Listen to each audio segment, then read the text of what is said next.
Hello, everybody, and welcome. Thank you so much for sharing part of your day with us today. I'm Parna Sarkar. I'm the founder of Brand Buzz Marketing, and we have the distinct privilege of working with tech companies and founders and help boost their market presence globally. One of my passion is to spotlight people who are doing amazing things and making an impact, especially women.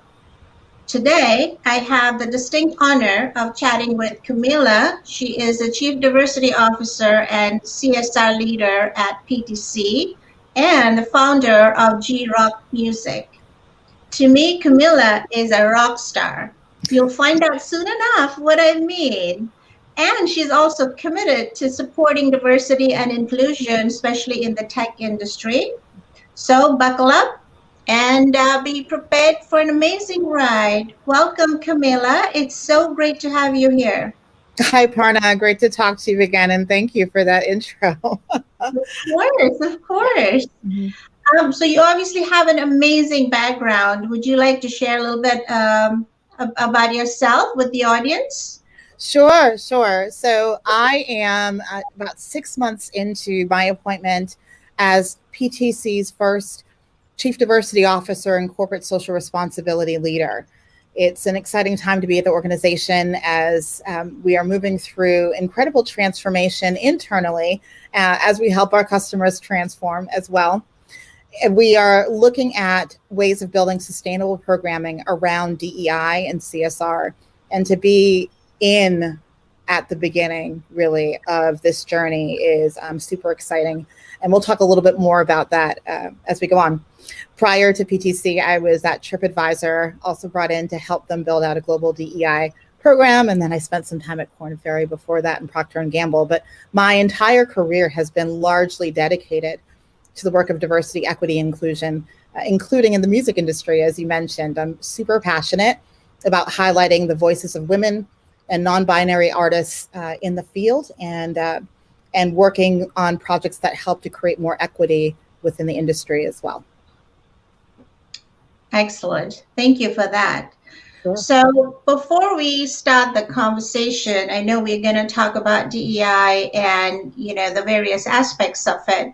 But why don't you help us understand what diversity means to you? Because it can mean different things to different people. So how do you define diversity? Yeah, so it is about power and transformation and opportunity.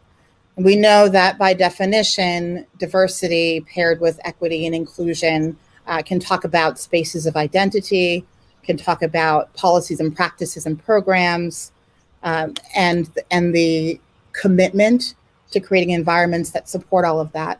But ultimately, it's about a movement, and we felt the fire of that movement amplified across the past several months. And I mentioned to you, I've been in this field for quite a while, and when companies really lock in and understand, it's not just about who you bring into your organization, but how you empower them to do their best work, and how that translates back to your consumers and your customers and partners. That's where you really start to see the full benefit and force of having a diverse workforce. Yeah, you're so right. It's really, as you said, it's a movement. It's also a mindset, right? It's something that we have to do every day, and it's kind of part of the organization, not just hire the diverse workforce, check, and you're done. There is Yes. so much more. It is work, Parna. It's work. It's a lot of And I'm work. tired. It's exhausted. It's a lot of work. Yeah, yeah. Absolutely. Yeah, it's definitely more than just hiring people. So one of the areas I would love to get your thoughts on is, DEI is it's a very broad topic. We can go broad, we can go deep, Yeah. but also there are aspects of the diversity and the inclusion uh, initiatives that we don't often publicly talk about or address, whether it's with friends or just in the society in general, and also perhaps in the government. Yeah. So in your opinion, why do you think that is, and can it be fixed? Yeah. This is a really important time to talk about this because I am, as I've said, I've sort of seen this work evolve over time, and I am both encouraged and cautious around the new energy that has been put into the work. Whether I'm talking to my colleagues or I'm working with other groups who are interested in getting started on the work, it's incredibly important to be thoughtful about the full span of the work. Yes, I know it is critical to focus on the Black community and the experiences of Black Americans. We cannot do that in isolation because that community carries many dimensions of their identity. And the problem of marginalization impacts lots of different organizations. And so what I found and what I'm observing now is you have some companies that have gone so far and over-rotated on one community that now we have a rise of anti-Asian sentiment and hate crimes. And people's hands are back up in the air again, like, well, we don't know what to do. What do we say? How do we have a conversation? It's like, we just did this. We just did this. Right. So we have to find a way to both go to respect the depth of each of these issues, but create mechanisms that cross over issues like ability and disability, generation, country of origin, faith and religious identity, as well as the many complexities around ethnicity, climate justice, sexual orientation, gender identity. It can feel overwhelming, but if you remain curious and thoughtful and engage communities from different backgrounds, hence why it's important to hire diverse, have more diverse hiring practices, because that makes it a little bit easier, or at least find partners who can help you, that it starts to open this conversation up and open up your perspective. Yeah, totally agree. And also I feel like, what you were just saying, it's also education, because people want to do the right thing, but they're not sure how to address it, and again, this is one of the things that I find, which is, I'm still struggling with this. It's, do I hug you? Do I not hug you? How do I address you? So I feel like that's part of this whole DEI initiative is, it's our responsibility to not, give them the tools, the language, the platforms that we need to be able to have that discussion that you were just talking about, so that it gets easier. I think just to add to that, partner, there are two things. So there are so many resources that have been pushed out around allyship. So there's a lot of self-servicing that people can do in this space. I'd also like to see more work around self-advocacy, because we have, again, spent a lot of time talking about how to be an ally and not helping individuals figure out how to navigate this mess of a situation that we're in. But yes, there are folks who are in positions like myself who focus and study this work and can offer tools and examples and resources. At the same time, you need to own your learning. You need to be curious. You need to examine and self-reflect, and also realize that you too have a diversity story. Like, everybody comes into this space with more than one dimension. So understand who you are, think about and reflect on your experiences, and be willing to do some learning in the space too. Totally agree. Yeah, it's our responsibility for sure. Yeah. There is another aspect of DEI I think we should touch upon. It's oftentimes DEI and social responsibility initiatives are considered like philanthropic work, or it's charity. It's something that you do just to look good, if it's a brand that just wants to look good. But in reality, we know that when companies truly support and donate to the right cause, the ripple effect is huge. It's way more than philanthropic. And I know that you at PTC, you're doing some amazing work, especially around the education arena. Would you like to share some of that with us? Yeah, I'm super passionate about brands that are really able to authentically step into a social impact, corporate social responsibility space through their product, what they do, and make a difference. So it doesn't feel performative. And this is an opportunity that PTC had through the Onshape product with the pandemic. So when you change the environments that people can work in, it can be challenging to use certain technology and tools and software. And fortunately, Onshape is software that could be used across many different devices, Macs, PCs, Chromebooks, tablets. So when educators, for example, were trying to figure out how to carry forward their work, they were able to adopt the Onshape software. And so we have so far provided over $3.3 million worth of free Onshape software. And it's upped our users. So it's been good for us to get exposure to new users, but it also has performed a real good in service to future leaders in the STEM industry. I want to believe it's that way. There are lots of great customer stories that we're building around this, but I'm super. One of the things that I was really impressed with when I came to PTC is because it is in the space of VR, AR, computer aided design. We have such opportunity to close opportunity gaps, to work across distance. You want to talk about the future of work and hybrid work, and looking at software that's right there, already bridging the digital and physical world in ways they're pretty innovative for our clients and customers. Oh, that's phenomenal. You're fostering the next generation of innovators. I'd like to think so. That's pretty amazing. And and I'm sure kids are loving it, because what's better than being at home and able to create new products and not have to worry about being tethered to a machine. I think that's really amazing. Yeah, new ways of collaboration. And what's exciting is it wasn't a move where the Onshape team said, "Hey, let's go be leaders in CSR." It was doing what you do and then realizing the connection that it has. And so that's what makes it exciting and feels more authentic. And there's so many brands out there that just look at what you already create.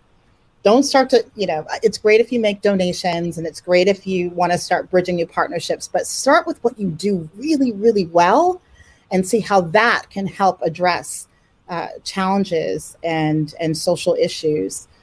And then we're going to, I think, really start to see this work take shape in a different way. Right. Well, it's like be a purpose-driven brand, but make it authentic, right? That's right. Yeah. That's right. That makes total sense.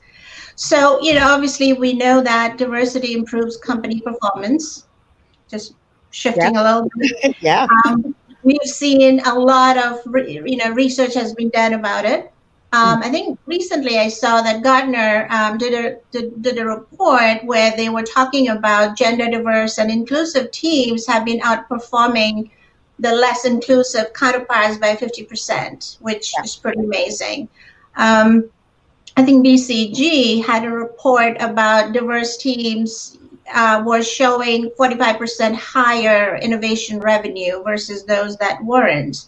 I mean, these are amazing numbers, and I think every brand wants to kind of get results like that. Mm-hmm. So how do you build a brand or build the whole corporate culture around this inclusive culture? So the inclusivity. Yeah, I'm smiling because in like 1995, we were looking at research that said this, but people still need the business case. So I challenge organizations. Okay, yes, there's a whole recruiting effort that needs to happen, and that's a whole other set of conversations. But once people get into your company, how do you create a space where they want to stay? How do you create a psychologically safe space for them to operate in? And what I mean by that is, can they show up and be a true learner, or are they expected to perform right away? If they make a mistake, how do you respond to that? If there are not a lot of other people who look like them, how are they either pressured into performing? How are they tokenized? Or how are they given room to really just be themselves? How flexible are you in supporting how people are onboarding and navigating the new context that we are within work? So we have a responsibility, not just as sort of big corporate pushes, but every day as a colleague, as a teammate, as a manager, what are the interactions you're having every day with your colleagues to make them feel like they can work with you and that it's healthy and a healthy environment for them? Because that's what then allows the benefit of diversity to come through. You could have a very diverse team on paper and never, ever get to reap the benefits of that if people start to pull back, or they're expending energy trying to navigate whatever, kind of politics or things that are going on, or they see that you always go to the same person because that's the person that you have ease with for whatever reason. And they feel like, okay, well, I'm not going to take a chance because that's the go-to person. So there are these really basic things that are just good leadership, team building, collegiate kind of things that you can do to help push forward the benefits of having a diverse team, a diverse workforce. Right. No, I think they make a lot of sense. Also, we've seen the data about so many women, like millions of women who are getting out of the corporate world. And I think it was in December when we saw the women lost so many jobs, but they were seeing an uptick of men gaining, more jobs. Mm-hmm. So I wonder what your thoughts are on how do we bring these women back to the corporate world? We've had to do so much to get us there. Yeah. And now suddenly we are finding that we are all kind of backtracking. So what do you think companies could do to bring them back to work? First, I want people to try to be a little bit more prescriptive around this and specific to their environment. So ask the people in your workforce what they need. Don't assume that caregiving is the primary issue for women. We've over-gendered that topic. So it is critical and it does play a part, but let's really try to understand where people are and what their needs are and what they're balancing. And then we got to be more creative about how we create reentry plans for folks, how we sponsor them into work, how we deal with gaps in work. I think, women are being affected in leaving the workforce, but increasingly, I think we're going to see all kinds of new dynamics in people's relationships to work. So it's to be determined, but be curious, ask questions, check in with your people, be willing to sponsor, and be flexible. Good point. So let me ask my last question. I think we're almost running out of time here. So recently we saw the House pass the Equality Act, which is a bill that would protect the rights of LGBTQ. NASDAQ came out with a suggestion of, having all of their 33,000 plus companies have, a diverse board. And of course, there's all the bills that we're seeing about having more women on boards. Mm-hmm. Do you feel that diversity should be regulated? Do you think that putting these kind of policies are required for us to actually become a diverse culture? It can't hurt if it's thoughtful, but we have to be careful, because I don't know if you all saw the evolution and the pushback on NASDAQ, right? It became a single issue, and there are other communities that said, how come we haven't been figured into this equation as well? We haven't talked at all about disability. So you have to be thoughtful about how you do these things. And it can't just be a 1-seat requirement or even 2-seat, because that, again, puts added pressure and tokenism into the mix. So is the pressure good? Absolutely. We have to be thoughtful about how we do it. And hopefully companies will see that as just a starting point and choose to even go beyond that, so that it's not necessary to drive this kind of change. I guess we'll take every piece and every legislation and every company support, to foster diversity. Camila, yeah. Thank you so much for your time. It's been super helpful, and I hope that the audience learned, some great tips from you. So thank you for your time. Thank you. And, I'm sure we'll be talking to the audience during one of the networking sessions. Great. Thanks so much, Parna. You got it.